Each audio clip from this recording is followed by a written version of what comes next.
What's going on, everybody, and welcome back to From The Bench Vols. I'm your host, Will Meadows, and welcome to our Friday edition of the show where you know exactly what we are here to talk about. It is game week. Tomorrow is game day. Tennessee football is finally back in what feels like such a long offseason, especially here as Tennessee fans. Tomorrow, noon Eastern time, Tennessee takes on Syracuse in the Mercedes-Benz Stadium in Atlanta, Georgia. But also, this is the second time recording this episode because yesterday, Tristen Keys, a five-star, the number one receiver in the country, a top 5 recruit in all of the country, has flipped from LSU to the University of Tennessee. So we've got that to cover as well. But before we get into any of that, make sure you guys subscribe to the channel, leave a like, leave a comment, share it. All of that is greatly appreciated. And also, before we get into any of that, in the description, I'm going to leave a link to a GoFundMe. One of my best friends, Raekwon Watson, plays basketball at Chattanooga State, has started a GoFundMe to receive donations, and he's going to go out to the homeless people in Chattanooga and give out Bibles and give out food and spread the word of Jesus Christ, our Lord and Savior, to the homeless people of Chattanooga. Try and get a Bible in all of their hands. So all donations are appreciated. I would love for you guys to go donate to that and then come right back because we have so much to talk about. And again, my boy Ray Watson, just doing great things as he always does. Such an incredible human being. So go help him out. Again, the GoFundMe link will be in the description. So let's hop right into the football side of things. I guess I'll talk about Tristen Keys first and then wrap this up with what Tennessee's going to see on Saturday, tomorrow, and what they're going to need to do to win a game that they very much should win. So Tristen Keys, you know, man, it feels so good. I don't care that I had to record this show twice. I had a feeling that this was coming, especially with this new Adidas deal. He is already an Adidas athlete, and this only gets him a lot more money. Tristen Keys, the 4th-ranked player in the country per 24/7.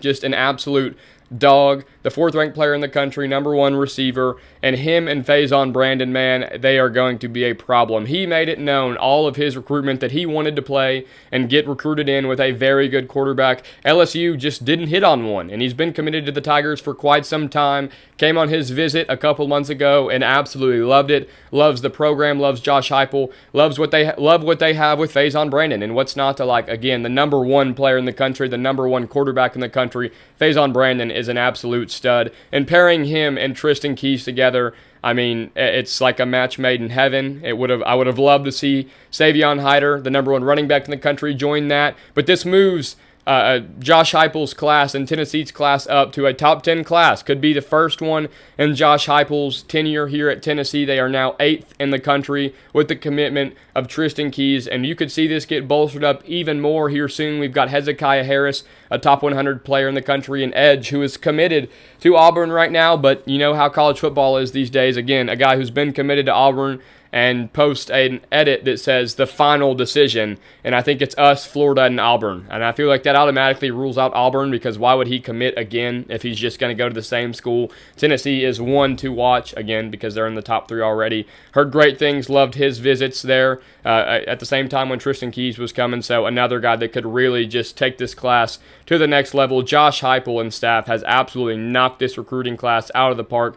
Tristen Keys has all of what it takes to be a day 1 starter for Tennessee, even as a freshman, and just a guy who is Biletnikoff worthy talent, just like we saw with Jalen Hyatt, and will be an NFL receiver one day, an absolute stud at that receiver position. So now, that's in the future, man. We play football tomorrow, and that makes me so happy. I know it fires the rest of you guys up. We get college football tomorrow. College football started on Thursday. We've got some tonight, and then Week 1 really starts tomorrow. We've got great games all across the board, but we're here to talk about Tennessee versus Syracuse, a game that the Vols need to win and a game that the Vols very much should win. So what are they seeing? They're seeing a brand new Syracuse offense return a little bit on defense. Syracuse was a good football team last year, scored a lot of points. Kyle McCord was the quarterback for that team last year, set the ACC single-season passing yards record, just threw the ball over the yard on that Syracuse offense last year, but they lose a lot.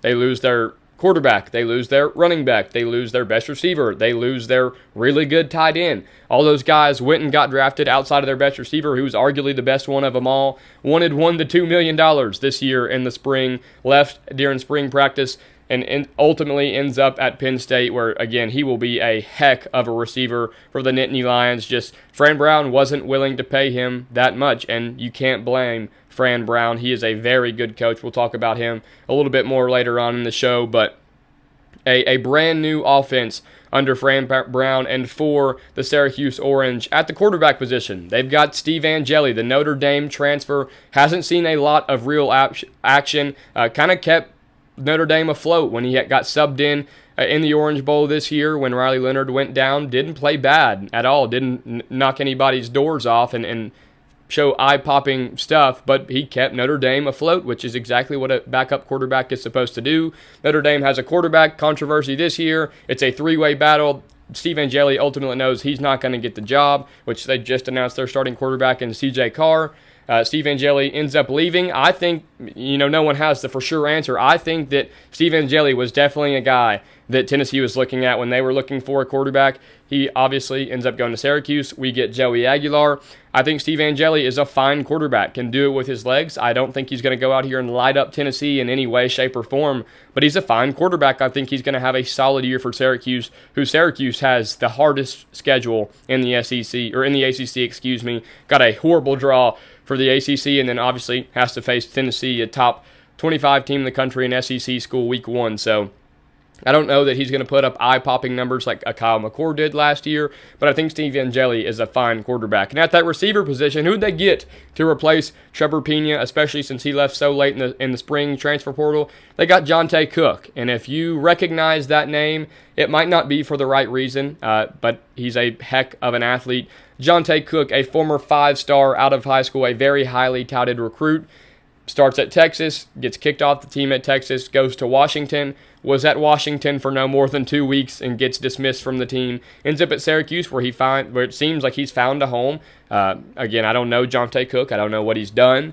I don't know too much about the guy, but I know that he was a very highly touted recruit that got bounced around, and I think that he's going to be a very fine receiver for Syracuse this year. I think that he's going to be their best playmaker this year. So we'll see. I don't think he's going to just take the top off of Tennessee's defense again, and I'm going to keep saying that. These guys are good football players, but I think, again, Tennessee has one of the best defenses in the country, so I don't think that we're going to struggle to stop Syracuse this week. At the running back position, they lost LaQuint Allen, who was the definition of a playmaker, could run the ball, could catch out of the backfield, a very good player. That's why he is in the NFL now. Yasan Willis, is now the starter for the Syracuse Orange, was the backup last year, played a little bit last year. A solid running back. Again, just a solid guy. I don't think that he's going to run all over Tennessee. And then another guy who's playing a little bit of receiver, but he's also playing some on the defensive side of the football, Demetrius Samuel Jr. Now, this is one that you got to tip your cap. This guy is a preseason true freshman All-American per On3, is going to play wide receiver, and he's going to play DB, and he is only 17 years old. I know you've probably never heard that in college football because he's just 17 years old. That doesn't happen much. I'm just kidding. We heard that every day with Ryan Williams last year. But Demetrius Samuel Jr. is an athlete, and he is a playmaker. He is arguably the best defensive back on that team this year, and I think he's going to be good at receiver as well. Just an athlete, man. A guy that you can say, give him the ball and go make a play. So Tennessee's going to have to stop him from making big plays down the field and limiting him and kind of going at him. I know that's kind of easier said than done. I know everyone probably said the same thing about Travis Hunter. Not saying that this guy is Travis Hunter at all, but just go at him, tire him out. They've talked about him playing both sides of the ball in practice. The expectation is that he is absolutely gassed at the end of practice, and it seems like he is.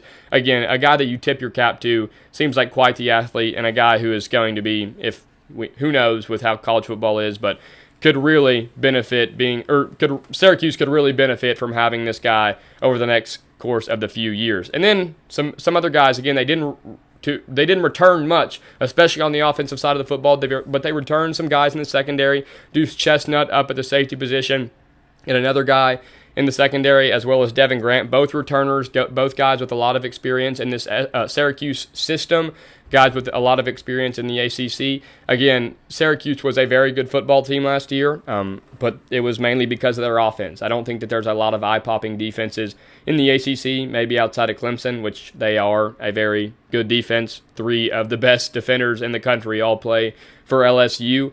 But I don't think Syracuse is one of those. I don't think that Tennessee's going to have a problem scoring on Syracuse. I think that just outside of the UAB, ETSU, and New Mexico State, this might be the worst defense that you face all year. I think Tennessee should take this one handily. So, that's kind of the overview of what they've got. They've got Fran Brown. Now, I want to talk about him real quick. In my opinion, one of the better coaches in college football right now, a great leader of men, especially at that. He excels at leading young men, and also a good football mind. I think him and Josh Heupel both going head-to-head. Those are two of the hottest coaches in college football. He has turned around that Syracuse college football program, and the fans over there love him just like we love Josh Heupel. He is their guy. Fran Brown is a heck of a football coach, so I kind of another one where you tip your cap. I like Fran Brown a lot. I think he's a very good football coach. So that's what Syracuse has got. But what does Tennessee have to do, and what do they have to stop in order to win this game, which they should, and kind of run away with it? Because I think that they definitely have the capability to do that, and I think that they will do that. Well, first, you've got to keep Joey Aguilar comfortable. This offensive line, it is just about brand new. You return one starter in Lance Hurd, but you get Wendell Moe out of the transfer portal. You get Sam Pendleton from Notre Dame. Wendell Moe, man, it's the guard position, so you're not going to talk a ton about it, but he has come in and just solidified that guard spot. No one's talked about it, and for good reason. You haven't heard bad things about him. That has been his spot all along. Was a Pac-12 second team all year, or was a second team Pac-12, 2 years ago. Wendell Moe is going to be a very productive offensive lineman for the Vols this year. Sam Pendleton, is he going to play center? Is he going to play guard? We'll see. Tennessee has not released a depth chart yet. I think he might switch around. I think he's going to be a very good offensive lineman this year. And then Lance Hurd, a guy that we want to see a lot of production from. Came in, was a 5-star transfer, came from LSU, was a 5-star recruit there. He claims, and I've said this before, it's night and day compared to what he had last year. Was coming off of an injury starting last year and claimed he dealt with some stuff, but he claims it's night and day in his play. I would love to see night and day in his play. Not a bad offensive tackle by any means, but just some quicker feet and better with his hands. I'm excited to see what Lance Hurd brings. And we know with David Sanders, man, one of the top recruits in the country, another preseason true freshman All-American. David Sanders is going to be a stud for the Vols for what I think is just going to be 3 years, and he will be a first-round draft pick in the NFL. So I'm excited to see what David Sanders brings in his first collegiate football game tomorrow. So you got to keep Joey Aguilar comfortable, and that offensive line is going to have to do that, and they're also going to have to open holes for these running backs. Because if you can get that running game established, guess what? That also gets Joey Aguilar very comfortable. It opens up the field for him. Deshaun Bishop, man, I just kind of wanted to touch on this. Can't remember if he posted it or if Tennessee football posted it. I think he did. A picture of him kind of like with the Ezekiel Elliott crop top jersey, and the dude looks absolutely jacked. He may have been shirtless, actually. That sounds really weird. I apologize for that. But anyways, Deshaun Bishop came in as a walk-on, obviously, a Knoxville, a local guy. Deshaun Bishop looks carved out, man. He looks like the starting running back for the University of Tennessee. He looks like he has an NFL body. I'm excited to see what he brings this year. Obviously, him and Peyton Lewis are kind of 1A, 1B in my opinion this year. And then Star Thomas, obviously, is going to be part of that tandem. I don't know if tandem's still the word for three people. But that running back room and group is going to be as good as there is in college football, in my opinion, this year. A lot of people may not know that because, again, Peyton Lewis is a true sophomore this year, and Deshaun Bishop is a former walk-on. So I'm excited to see what that brings, and I think that this run game, if they can get established early, it's going to not only benefit running the ball, but it's going to open things up for Joey Aguilar. Joey Aguilar's got to make the right decisions this game. We don't need him to go out there and throw for 300 yards, but I'm telling you what, man, I know I talked about it on Wednesday. If he can come out and connect on a deep ball early, it will send these fans into a frenzy. It will send his confidence skyrocketing, and things get really good looking for the Vols early in this game. But the receivers as well. Mike Matthews said in an interview this week. They are finally all healthy. They kind of have something to prove. He said that they don't like to listen to a lot of the outside noise because the outside noise says that Tennessee has no receivers. They lost everybody. There's only 3 returning offensive players that started last year, and that's Chris Brazzell, Miles Kitselman, and Lance Hurd. So you lose just about all your receivers. They don't listen to a lot of the outside noise. They know what they have in that receiver room, Mike Matthews says, and I'm excited to see what they bring. I'm excited to see you guys know how big of a fan I am of Mike Matthews, so I am super excited about that, and those guys have to help Joey Aguilar by getting open down the field as well, and Joey Aguilar, he can throw the deep ball, man. That is what is supposed to be one of his best traits, and he's a gunslinger. If he can get going early, get in a rhythm, get comfortable in this offense, and call the shots, it is a great sign for Tennessee. And on the defensive side of the football, man, get to the quarterback. There's not much to say here. Get to the quarterback, force a turnover or two, and get off the field on third down. Because, again, this is all centric around making Joey Aguilar feel more comfortable as his first game as the Tennessee quarterback. And if you get off the field on third down, prevent Steve Angeli and guys like Jonte Cook and Yassine Willis from keeping the drive alive, then you are only going to put Joey Aguilar in better field position, which is only going to make it better for him. I think all this game needs to be centered around making life better for Joey Aguilar because it all starts with the quarterback. We know, man, that's football. The better the quarterback, the better the team is, and we need Joey Aguilar to be a very good quarterback if we want this team to, fill the expectations that Tennessee fans have for this Tennessee football team this year. I think even without Jermon McCoy, this defense is star-studded, man. I think it's going to be better than last year. I think that we're going to be able to stop Syracuse quite a bit. I think in the beginning this one is a little slow, a little sluggish, but I think as we go on through the course of the game, Tennessee's going to get too many stops consecutively, make Steve Angeli uncomfortable, and the Vols will start running away with this one. I think that the spread's 14. I think the Vols cover. I think that this one's going to be a 35-17 type of deal. You win by, 7-18? I don't know. 30. That's really bad that I don't know that. Yeah, that's 18. I don't know why I was overthinking that. I think they do cover the spread. I think it could be the 35-17 mark, 38-17 mark. So we'll see. Let me know what your guys' score predictions are down in the comments. And yeah, man, I think Tennessee just runs away with this one in the end because I think top to bottom, this roster is a lot better than Syracuse is, just simply said. It feels so good that college football is back. At the time of this recording, Boise State and South Florida are playing. And then we've got Nebraska and Cincinnati tonight. Well, last night, I guess, by the time you're watching this. Auburn and Baylor play tonight. And then we know what we have Saturday, man. Georgia and Texas, Alabama and Florida State. Sunday, we've got Notre Dame and Miami. Saturday night, what I have said to be 2 of the top 3 teams of the country, Clemson and LSU.